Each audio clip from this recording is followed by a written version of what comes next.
Hello everyone, good morning, सुप्रभात। कैसे हो आप लोग? आई होप आप लोग अच्छे होंगे। तो स्वागत है आप सभी का फिर से मेरे एक नए ब्लॉग में। और मेरा ब्लॉग की शुरुआत आपको पता ही है किचन से ही होती है। भाई अब दिल्ली में है तो दिल्ली में क्या ही कर सकते हैं, खाना बना सकते हैं, घर के काम कर सकते हैं, घर के अंदर ही ज्यादातर हमारा रहना होता है।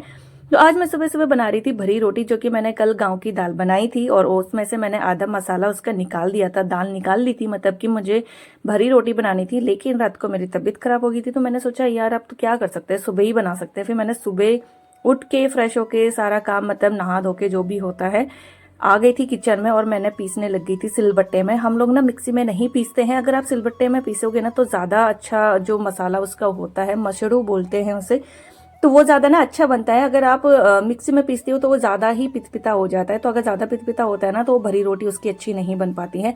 तो हमारे पास ना सिलबट्टा भी है भैया, हम पहाड़ी हैं तो पता होना चाहिए ना कि सिलबट्टा भी रखना होता है।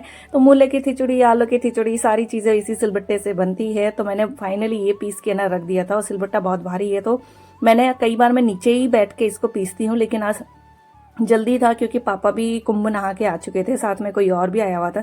तो मुझे नाश्ता तैयार करना था। फटाफट मैंने निकाला चून का आटा भी और गेहूं का आटा भी, और मिक्स करने के बाद फिर इसको गूंदने लग गई थी फटाफट से चीजें मेरे को तैयार करनी थी, क्योंकि जो हमारे घर में आए थे उनको भाई वापस जाना भी था। फिर लेट भी नहीं करना था क्योंकि इसमें टाइम लगता है भैया इसको पीसने में। फिर इसको अच्छे से पीस के फिर आटा गूंदो, फिर इसको लगाओ, फिर उसके बाद उसमें मसाले ऐड करो, तो थोड़ा सा टाइम तो लगता है। और आटा बड़ी इजी गूंद लेती हूँ मैं, क्योंकि मैं उसमें चून का आटा डालती हूँ। चून का आटा डालने से ना आटा जो कि गेहूं का आटा होता है वो स्मूथ हो जाता है। अगर आप भी ये ट्राई करना चाहोगे तो ट्राई करके देख लेना। और उन लोगों को पता ही होगा भैया जो चून डालते हैं, तो मैं तो चून तो डालती हूँ भाई। फिर मैंने ले ली थी हरी मिर्ची 4। मैंने कहा अगर पराठे बनाने हैं, पराठे नहीं मतलब कि भरी रोटी बनानी है, तो भाई चटपटा तो बनाना ही है। ऐसे भी नहीं करना कि बिल्कुल ही थोड़ा फीका फीका सा लगे, तो ये चटपटी ही अच्छी लगती है। तो मैंने हरी मिर्च भी काट ली थी और मसाले भी डाल दिए थे। हस्बैंड को बोल दिया था कि साथ में ना आप चाय भी चढ़ा लो, क्योंकि क्या बोलते हैं साथ साथ में अगर बनाएंगे तो साथ साथ में मैं उनको गर्मा गर्म परोस भी सकती हूँ। और मैं यहाँ पे बिजी रहूंगी तो मैं नहीं कर सकती। साथ में मेरा नमक खत्म हो गया था, तो मैंने साथ में ना, ये ड्रॉर बहुत ऊपर ऊपर होते हैं जहाँ चढ़ना थोड़ा मुश्किल हो जाता है मेरे लिए, तो नीचे नीचे के ड्रॉर से तो मैं निकाल लेती हूँ सामान। ऊपर चढ़ने के लिए फिर मुझे स्टूल वगैरह लगाना पड़ता है। तो जो मसाले होते हैं एक्स्ट्रा वो ऊपर रखे हुए थे, तो मैंने इनसे मंगवाए, उनकी नीचे निकाल के दे दो मुझे। फिर मैंने सारे मसाले ना इसमें मिक्स कर लिए थे। फिर उसके बाद अगर आप चाहो तो जख्या, तो वही जख्या का तड़का मेरा फेवरेट है, तो जख्या तो मैं डालती ही डालती हूँ, हर हाल में डालती हूँ। आई होप आप लोग भी डालते होंगे। फिर उसके बाद मैंने ना सारी चीजें निकाल ली थी, घी भी निकाल लिया था, तवा भी निकाल लिया था। और एक चीज मेरे साथ प्रॉब्लम हो गई है कि मेरा स्टैंड ना कहीं गुम हो गया है, मुझे नहीं मिल रहा है, पता नहीं कहाँ चला गया। या तो घर में बच्चे आते हैं उन्होंने इधर उधर कर दिया, या पता नहीं जो भी है, मुझे नहीं मिल रहा है। और पुराना वाला स्टैंड मेरा टूट चुका है, तो ये मैंने ना बड़ी मुश्किल से अटका के कहीं पे फोन को रखा हुआ है। इसीलिए इतने दूर से आपको शायद दिख रहा होगा कि मैं इतने दूर से खाना बना रही हूँ, पास से नहीं दिख रहा होगा। क्योंकि क्या कर सकते हैं भैया, मेरा स्टैंड ही गुम हो गया है, वो भी नया वाला स्टैंड गुम हो गया। पुराना वाला तो पता नहीं, मतलब पुराना तो टूट गया है, लेकिन मेरा नया वाला सोचो स्टैंड गुम हो गया है। तो भाई साहब बड़ा दुख हो रहा है मुझे। बड़ी मुश्किल से तो मैंने मिन्नतों से तो स्टैंड मंगाया था, वो लाइटिंग वाला भी था, क्योंकि उसमें लाइटिंग फ्लैश का था, अलग से चार्ज भी था, जो भी था अच्छा था। फिर इनको मैंने बोला कि चाय भी चढ़ा दो साथ साथ में, क्योंकि भाई पराठों के साथ या भरी रोटी हो या कुछ भी हो उसके साथ, तो मॉर्निंग ब्रेकफास्ट के साथ तो चाय तो बनती है। और चाय के शुरुआत से ही भैया ब्रेकफास्ट माना जाता है हमारे पहाड़ियों में, तो आपको पता ही है कि चाय बहुत फेवरेट होती है। तो फटाफट से मैंने ना लगाने शुरू कर लिए थे, और घी में लगा के, वाह ये गांव का ही घी है होता है हमारा। तो यहाँ पर भी मैं अपना घी, मतलब अपना घी कह रही हूँ मतलब घी खुद ही बनाती हूँ, मतलब मूल मुझे कम ही खरीदना पड़ता है। हाँ खरीदना पड़ता है अगर गाँव से लो। ये देखो बहुत सुंदर सुंदर सी यहाँ पे रोटियां बन गई थी मेरी।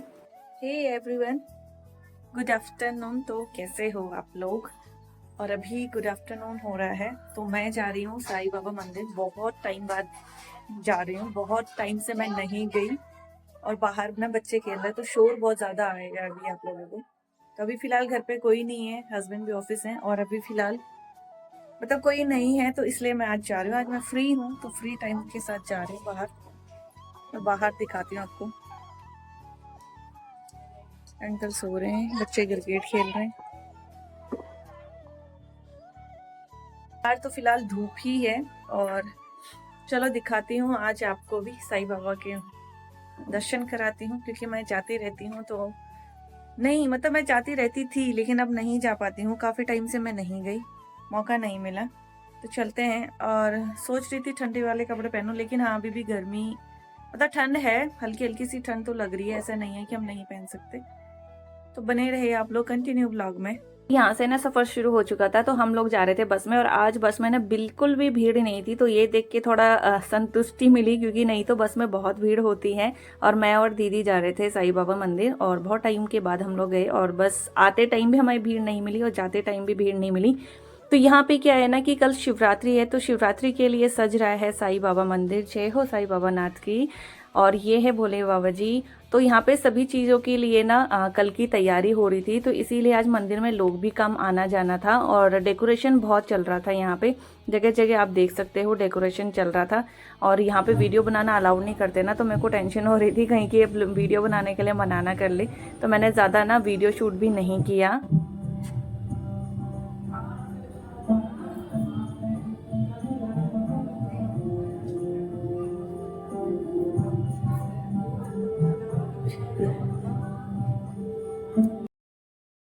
फिर उसके बाद ना हम यहाँ से प्रसाद चढ़ा के फिर आगे चले जाते हैं। ये है अंदर साइड को, जहाँ पे ये साईं बाबा किस तरीके से खाना वाना बनाते थे बर्तनों में। ये ध्वनि है यहाँ पे साईं बाबा जी की, तो वो सारी चीज़ें यहाँ पे दिखाई गई हैं, दर्शाई गई हैं अंदर। आप अगर आप देखोगे, आप आओगे तो ज़रूर आइए। और यहाँ पे पहले जब से मैं साईं बाबा मंदिर आती हूँ ना, तब बिल्कुल भी यहाँ पे धागे नहीं थे, लेकिन लोगों की आस्था देखिए, कहते हैं कि हमारी मन्नत पूरी होती है तो हम यहाँ से धागा फिर खोलते हैं, तभी खोलते हैं। तो बहुत सारे यहाँ पे धागे बंधे हुए हैं, और यहाँ पे बहुत बड़ा हॉल है, बहुत सारी मूर्तियाँ हैं, हर किसी भगवान की यहाँ पे मूर्ति है। तो फिलहाल अभी उन्होंने बंद कर रखा है क्योंकि डेकोरेशन हो रहा है यहाँ पे। फिर यहाँ से हम लोग ना आगे चले जाते हैं नीलकंठ महादेव। यहाँ पे नीलकंठ महादेव भी है। तो इस साइड को मैं फर्स्ट टाइम आई हूँ, नीलकंठ महादेव जो कि है नजफगढ़ में ही, साईं बाबा के मंदिर के पास में ही है। तो ये ना यहाँ पे मेट्रो लाइन भी बन गई है इधर साइड को, और हाईवे भी काफ़ी अच्छा बन गया है। शायद मैं पहले आई हूँ या नहीं, मुझे इतना नहीं पता। और यहाँ भी देखिए, ये तो नीलकंठ महादेव है, तो भैया तो भोलेनाथ के दर्शन के लिए तो हम आए थे, लेकिन यहाँ पे भी साज सजावट के चक्कर में मंदिर बंद था।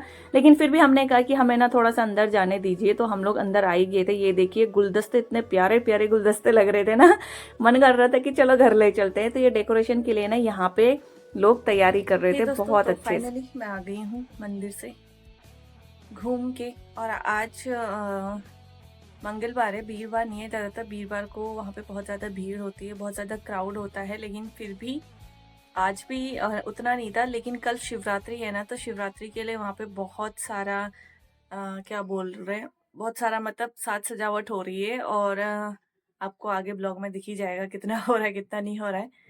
तो मिलते हैं आपको नेक्स्ट ब्लॉग में, तब तक के लिए take care, bye bye. I hope आप लोग इसी तरीके से ढेर सारा प्यार दीजिए, लाइक करिए, शेयर करिए और चैनल को सब्सक्राइब करिए। मिलते हैं आपको नेक्स्ट ब्लॉग में।